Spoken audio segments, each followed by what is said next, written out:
오늘 함께 보실 말씀은 누가복음 8장입니다. 누가복음 8장 22절에서 25절 말씀입니다.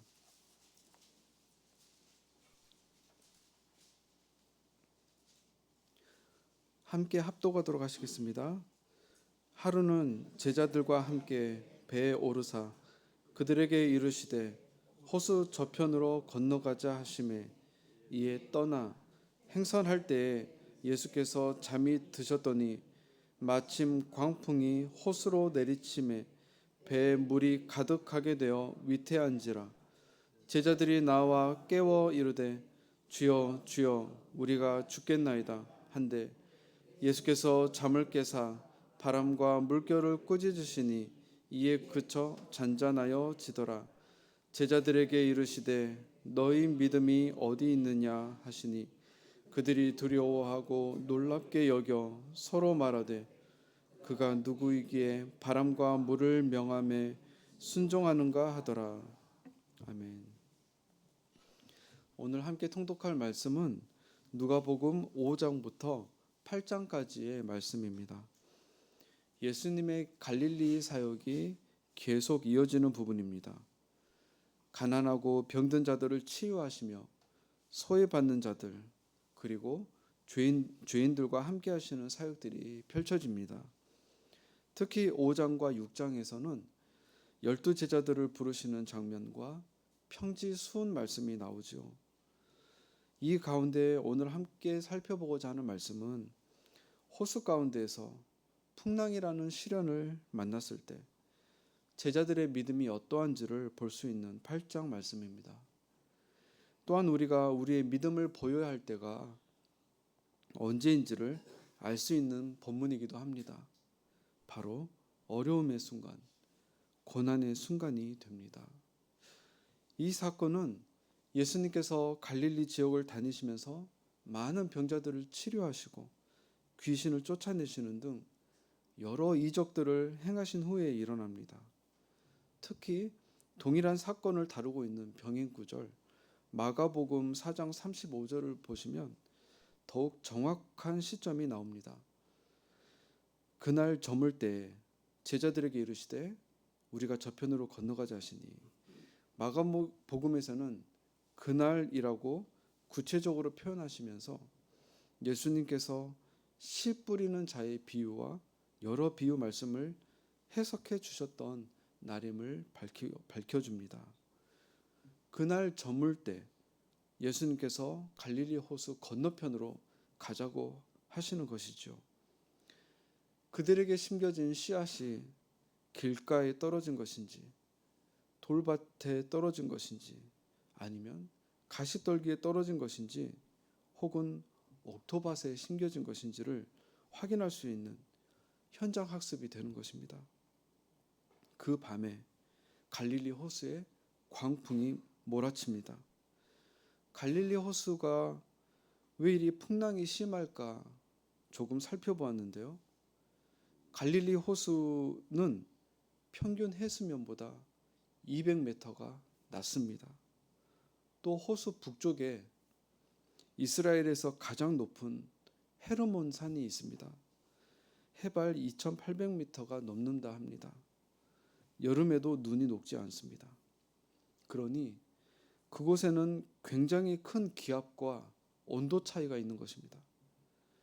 그래서 해가 저문 후에는 헤르몬 산의 차가워진 공기가 여전히 따뜻한 온기가 남아있는 갈릴리 호수 위로 강하게 내려오는 것입니다. 그렇게 내려오는 바람은 광풍을 만듭니다. 어부 출신 제자들도 이겨낼 수가 없습니다. 풍랑에 빠져 죽을 것 같은 공포와 두려움에 휩싸이는 것입니다. 하나님의 아들이신 예수님의 수많은 말씀들을 그동안 듣고도 또한 여러 이적들을 보았음에도 불구하고 그리고 그 예수님께서 자신들의 배에 함께 타 있음에도 불구하고 제자들은 풍랑에 완전히 마음을 빼앗겨 버렸습니다. 오직 공포와 두려움만이 가득 차 있는 것입니다. 그런데 이런 모습들이 실제로는 저 자신에게도 여전히 발견되는 것 같습니다. 지금까지 하나님의 인도하심을 경험했음에도 불구하고 눈앞에 새로운 큰 문제가 닥쳤을 때 마음속의 불안과 염려가 다시 몰려오는 것이죠. 그럴 때는 다른 방법이 없는 것 같습니다. 하나님 앞에 엎드릴 수밖에 없습니다. 이 땅 가운데에는 여전히 몰아치는 풍랑이 있는 것 같습니다.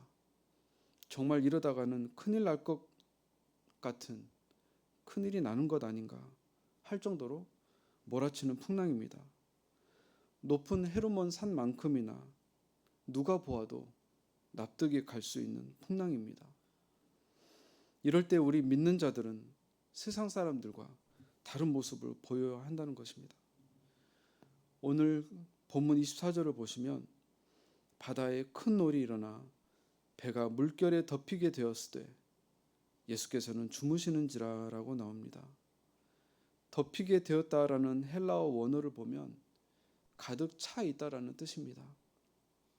그저 바람만 부는 것이 아니라 배가 물로 가득 찬 것입니다. 정말로 배가 곧 뒤집힐 수 있을 심각한 상황인 것입니다.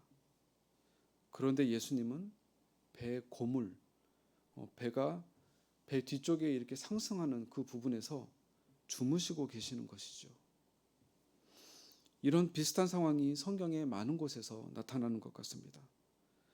악한 재판장 앞의 과부, 예수님의 거절을 들은 가나안의 여인, 말씀만이라도 주시길 간구하는 백부장, 이 모든 상황들은 우리에게 마치 너의 믿음을 한번 보여보라 라고 도전하는 것 같습니다. 제자들이 예수님을 주여 주여 부르면서 깨웁니다. 그런데 누가복음에서 사용되는 이 주의 원어도 다른 복음서의 원어와 다릅니다. 누가가 전달하려는 의도가 있는 것이죠. 다른 복음서에서는 단지 주인이라는 뜻의 단어를 사용합니다. 하지만 누가복음에서는 나의 곁에서 나를 보호하시는 감독자라는 용어를 사용합니다. 나를 보호하시는 감독자라고 고백하면서 제자들은 공포의 아우성을 치고 있습니다. 고백과 삶의 모습이 다르다는 것입니다. 예수님께서 타 계신 배가 물속에 뒤집힐까요?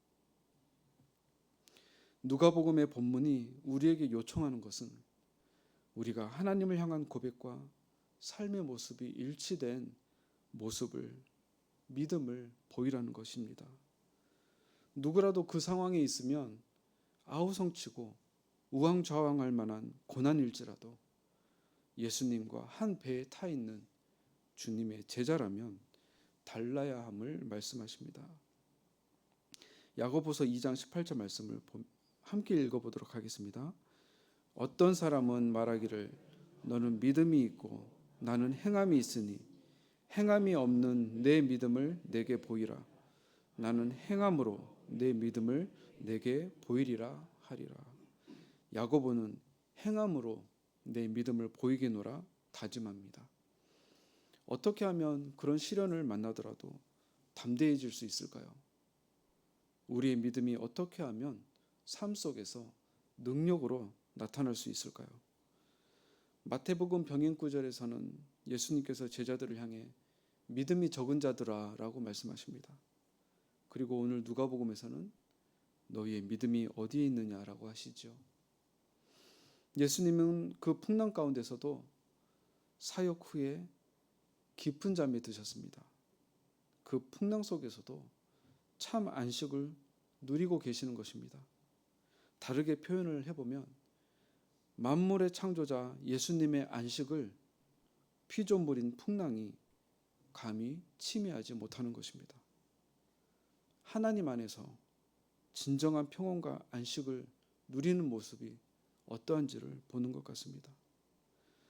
예수님께서 갈람산에 오르셔서 기도하실 때 앞으로 닥치게 될 시험을 보시고 제자들에게 하신 말씀이 있죠. 시험에 빠지지 않게 깨어 기도하라. 십자가를 앞두고 예수님은 평상시처럼 습관을 쫓아 기도하셨습니다. 이것이 고난을 만날 때에도 우리가 시험에 빠지지 않는, 죽겠다고 아우성치지 않는 믿음을 보이는 능력으로 나타날 줄을 믿습니다. 기도해야 할 때 깨어 기도하지 않고 잠들어 있었던 제자들은 시험의 때 예수님을 버리고 도망갔습니다. 베드로는 예수님을 3번까지 부인하며 심지어 저주하기까지 이릅니다. 자신의 의지만을 믿었던 결과입니다. 말씀을 정리하겠습니다. 우리 역시 풍랑과 같이 다가오는 시험 앞에서 예수님처럼 승리하면 좋겠습니다. 완전한 인간이셨음에도 불구하고 시험과 환난 앞에서 예수님은 습관을 쫓아 기도하시러 이른 미명 하나님 앞에 나아갔습니다.